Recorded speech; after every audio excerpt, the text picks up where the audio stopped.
अब ना हार्मुज के अंदर क्या कुछ चल रहा है, यानी उस स्ट्रीट के अंदर जिस पर सदर अमेरिका कह रहे हैं कि आज से मैं पाबंदियां लगा रहा हूं, शाम भारतीय वक्त के मुताबिक 5 बजे से तमाम जहाजों पर पाबंदी होगी, ब्लॉकेड किया जाएगा और ब्लॉकेड करने के बाद उन्हीं जहाजों को चलने की इजाजत होगी जो सिर्फ अमेरिका जिन्हें एलो करेगा। लेकिन आबनाए हरमुज में कशीदगी उरूज पर है। बड़ी खबर इस वक्त सामने आ रही है कि आबनाए हरमुज पर कशीदगी उरूज पर है और अमेरिकी जंगी जहाज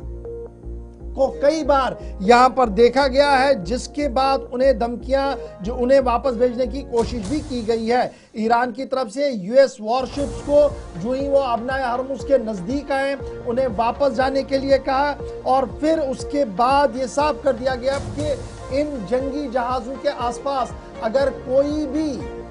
जहाज है तो वो पीछे हट जाए, क्योंकि अब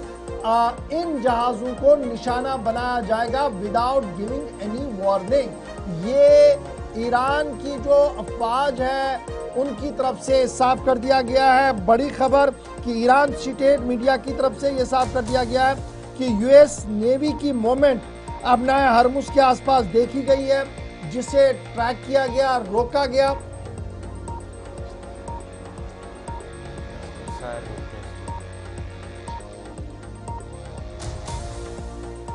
इससे यह सूरत हाल बनी और बाज़ाब्ता तौर पर ऑफिशियली ईरान हुकूमत की तरफ से इस वीडियो को रिलीज किया गया। जरा यह समझिएगा कि किस तरीके की सूरत हाल है और कितना संगीन मामला इस वक्त आबनाए हरमुज के आसपास बना हुआ है। आपको बताते चले कि इस्लामाबाद टॉक्स फेल होने के बाद जिस तरह से बयानबाजियां तेज हो रही हैं, स्ट्रेट ऑफ हॉर्मुज आबनाए हरमुज को ब्लॉकेड की बात की जा रही है अमेरिकी सदर डोनाल्ड ट्रंप की जानिब से। इस वक्त ताज़ा सूरत हाल और इस बात को समझने की कोशिश करेंगे। इस वक्त हमारे साथ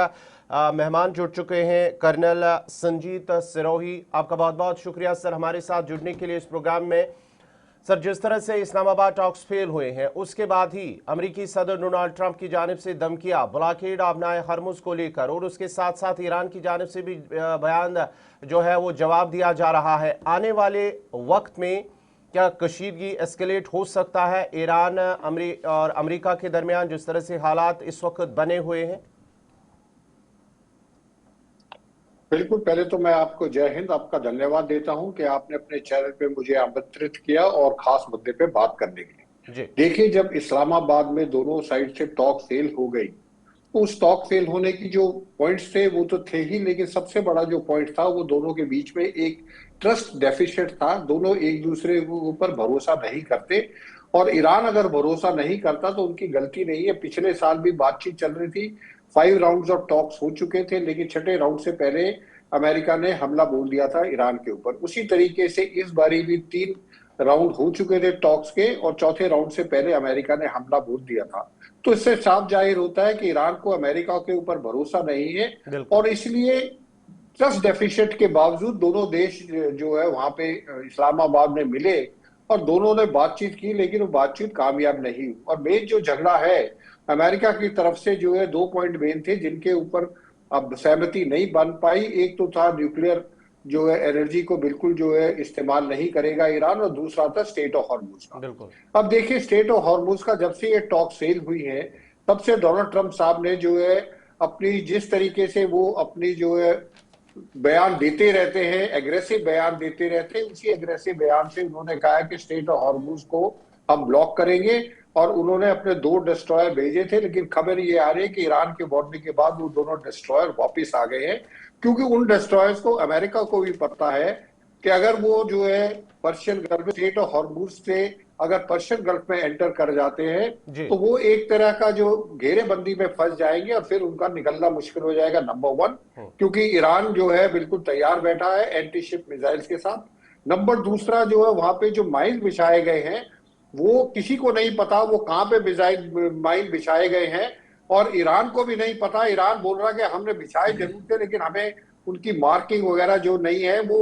जो कि मानने वाली बात नहीं है, क्योंकि फौज में या कहीं पे अच्छा, भी सिखाया जाता है ये कि करीम जब आप साहब, ये वाइफ बड़ा को माफ इंपॉर्टेंट है। करते हैं तो ये उनके बातें तो चलती रहेंगी। ईरान अपनी बात बता रहा कि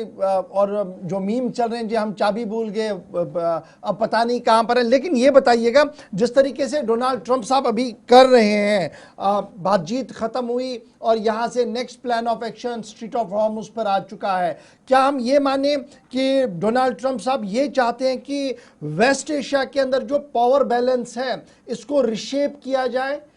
क्योंकि थोड़ी देर में हम वो स्टेटमेंट भी चलाएंगे डोनाल्ड ट्रंप ने क्या कहा है, लेकिन क्या ये माना जाए कि वेस्ट एशिया में पावर बैलेंस को रिशेप करने की कोशिश डोनाल्ड ट्रंप साहब कर रहे हैं आज की इस कार्रवाई से? देखिए, पावर शिफ्ट तो जो है डोनाल्ड ट्रंप साहब की, तो पावर का जो है ऑलरेडी डोनाल्ड ट्रंप साहब के फेवर में थी पावर। मैं कह रहा हूं पावर शिफ्ट अब अगर होगा तो वो ईरान के फेवर में होगा या इजराइल के फेवर में होगा। अमेरिका का तो जिस तरीके से पिछले हम देख रहे 40-42 दिन से जिस तरीके से लड़ाई चल रही है, अमेरिका का तो जो है अब वो कंट्रोल जो था, जो ज्योग्राफिकल जियो स्ट्रेटेजिक लोकेशन थी और उसका जो फायदा उठा रहे थे, वो तो मुझे लग रहा है डोनाल्ड ट्रंप साहब उससे तो उनके हाथ से निकलता जा रहा है, क्योंकि वो जो चाहते थे वो तो हो ही नहीं रहा है। जो गल्फ कंट्रीज है उनको अमेरिका के ऊपर से भरोसा हट रहा है कि वो आप जो ने सिक्योरिटी की गारंटी दी थी और उसके बावजूद इसराइल जो है हमारे ऊपर, हमारी ऑयल साइट्स के ऊपर, हमारे डिसैलिनेशन प्लांट्स के ऊपर, हमारे जो एनर्जी सेक्टर्स है उसके ऊपर, हमारी फैक्ट्री चाहे वो स्टील की है चाहे एल्यूमिनियम की, उनके ऊपर हमला हो रहा है। तो मुझे लगता है जो रीसेटिंग हो रही है वो अमेरिका के फेवर में नहीं हो रही है। वो ज्यादातर अगर फेवर में होगी भी तो या तो ईरान के फेवर में होगी या इजराइल के फेवर में होगी। जी, अच्छा, ये जो अब समंदर के अंदर भी एक नॉर्म्स रहते हैं, बायलॉज रहते हैं, क्या ये जो नई कोशिशें हो रही हैं इससे उन तमाम कोशिशों पर, और यहाँ जो सेट नॉर्म्स हमारे हैं, समंदर के असूल हैं, उनके खिलाफ कार्रवाई हो रही है? क्या हम इसे देखें कि ये जो अमेरिका ने एक और कदम लिया है ये उन तमाम बेसिक प्रिंसिपल्स के खिलाफ है जो लगातार इस वक्त ईरान कह रहा है कि देखिए ये उन बेसिक प्रिंसिपल्स के खिलाफ है जो ग्लोबल नॉर्म्स सेट किए गए हैं हमेशा के लिए? देखिए जी, ग्लोबल नॉर्म्स तो आज के दिन या पिछले 2-3 साल से, जब से ये यूक्रेन रशिया का वॉर हुआ और फिर उसके बाद जो है डोनाल्ड ट्रंप साहब जब से प्रेसिडेंट बने, अमेरिका के जो इंटरनेशनल लॉज ने उनकी तो धज्जियां उड़ा दी गई हैं, उनको कोई नहीं मान रहा है। अब ये जो जो स्टेट ऑफ हॉर्मुज है ये इंटरनेशनल वाटर है, इसमें ना ईरान का हक है, ना ओमान का हक है, ना ये यूएई का, और अमेरिका का तो बिल्कुल इसके ऊपर हक नहीं है। अगर आप जो इंटरनेशनल लॉ के मुताबिक जो ईरान ने भी जो इसके ऊपर जो है कंट्रोल किया है उसका भी वायोलेशन है। और अब जो अमेरिका जो है ब्लॉकेट, और ईरान का ये कहना कि जी हम सेफ पैसेज देंगे, सेफ पैसेज दे रहे हैं लेकिन वो फ्री पैसेज नहीं। सेफ पैसेज का मतलब है आपको अगर स्ट्रेट ऑफ हॉर्मुज क्रॉस करनी है तो आपको ईरान के साथ कोऑर्डिनेट करना पड़ेगा, और ईरान चाहेगा तो आप पार कर सकते हो, नहीं तो नहीं कर सकते। लेकिन आप इंटरनेशनल वाटर्स में ये चीजें नहीं कर सकते, और इसका जो है पूरी दुनिया में इसका विरोध होना चाहिए, खास तौर पर जो इंडिया की तरफ से, चाइना की तरफ से, कि इंटरनेशनल वाटर्स को आप नहीं रोक सकते। कल ऐसा तो अगर इंडिया चाहेगा तो मलाका स्टेट्स को रोक देगा, तो उसके बाद तो कोई भी, जहां पे जितने ये 4-5 जो चोक पॉइंट्स हैं दुनिया में, वो तो जिसका देश चाहेगा जो चाहेगा वो उसको रोक देगा। तो इंटरनेशनल मैरीटाइम लॉज का क्या होगा? तो ये चाहे ईरान हो चाहे यूनाइटेड स्टेट्स हो, दोनों का ये इलीगल जो है। अभी तक तो ये ऐसा था ना कि हर कोई चल रहा था, अब ये नए सिरे से हम देख रहे हैं कि ईरान कह रहा है कि अब मैं टैक्स लूंगा जी फिर जाने दूंगा, यूएस कह रहा है मैं ब्लॉकेट करूंगा, शाम तक फिर बताएंगे आपको कि क्या कुछ करना है। लेकिन ये भी बताइएगा अब हमारा यानी इंडियन प्रोस्पेक्टिव में इस डिसीजन को, यूएस के डिसीजन को कैसे देखा जाए, और जो डोनाल्ड ट्रंप साहब का मानना कि हमारे पास बहुत ज़्यादा तेल है जी और अरब दुनिया या रूस से भी ज़्यादा तेल हमारे पास, इसलिए खाली वेसल्स हमारी और मुड़ रहे हैं, क्या अब ये एक नया बिजनेस है जो डोनाल्ड ट्रंप साहब यहां से करना चाहेंगे?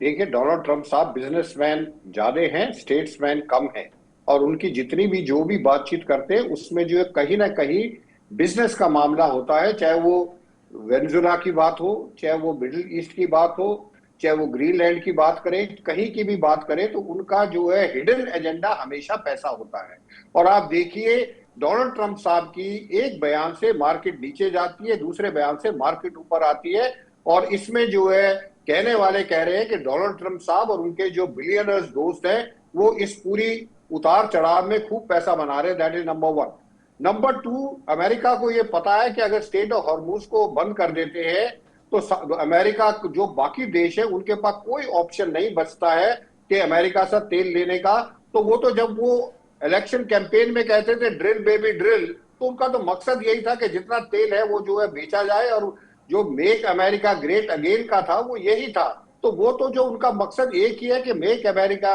ग्रेट, चाहे उसकी वजह से बाकी देशों का बुरा हाल हो जाए, चाहे वो चीन हो चाहे भारत हो। और इसमें मेरा ये मानना है कि भारत को जो है एक दो दिन इंतजार करना चाहिए कि ये जो ब्लॉकेड का मतलब है, क्या अमेरिका जो बाकी देशों के जहाज वहां पे फंसे हुए हैं या उनकी फ्री मूवमेंट के लिए मदद करेगा, कि डोनाल्ड ट्रंप साहब भी अपनी तरफ से जैसे ईरान बोल रहा है वो भी अपना टोल लेंगे, या ईरान और अमेरिका दोनों मिलकर टोल लेंगे, ये आने वाला है। लेकिन मेरा ये मानना है कि चीन को और भारत का इसका